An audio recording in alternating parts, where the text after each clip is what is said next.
This is the weekly report for the fourth week of June 2009. State meteorologist Ben Nelson takes a look at our severe weather threat, extreme temperatures, and lightning safety week that begins this Saturday. It's summer. It's pretty hot out there. Absolutely, Mike. We've had a very stagnant weather pattern develop across the southeastern United States.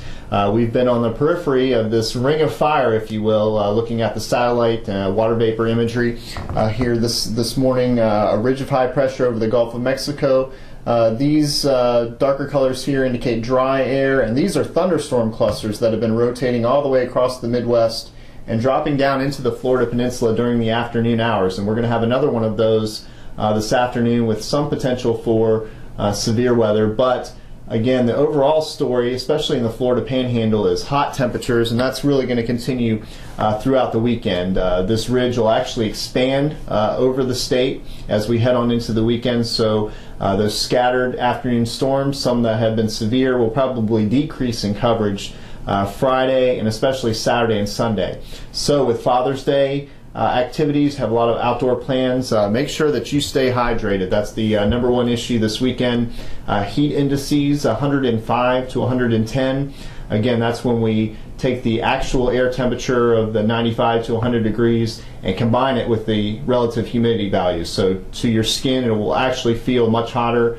And again, any prolonged exposure to the sun or to this heat, particularly during the hottest parts of the day, could increase your potential for heat exhaustion or even a serious medical condition like heat stroke. So if you are planning outdoor activities, which many of us are for Father's Day, make sure you stay hydrated, drink lots of water beforehand, and avoid those alcoholic beverages.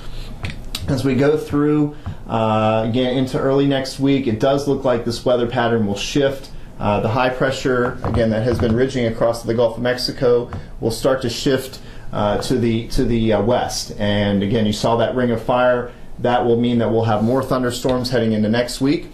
The tropics right now very quiet. We look on the satellite image, just a weak tropical wave in the Caribbean, but really no activity to speak of. You can see just how clear the Gulf of Mexico is with that ridge of high pressure. So this is pretty typical for late June. We don't have a lot of tropical activity out in the eastern Atlantic this time of year either. Next week, very important, particularly here in Florida, it's Lightning Safety Awareness Week. We average about 10 fatalities in the state of Florida annually from lightning strikes. Very important to follow what we call the 30-30 rule.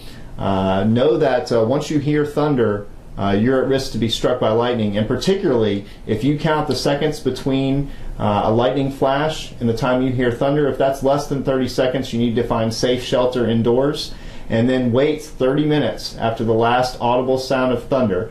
We know that lightning strikes can occur more than 10 miles away from the heaviest rains of a thunderstorm. So very important to wait that time after the storm has passed, because lightning can strike very far away.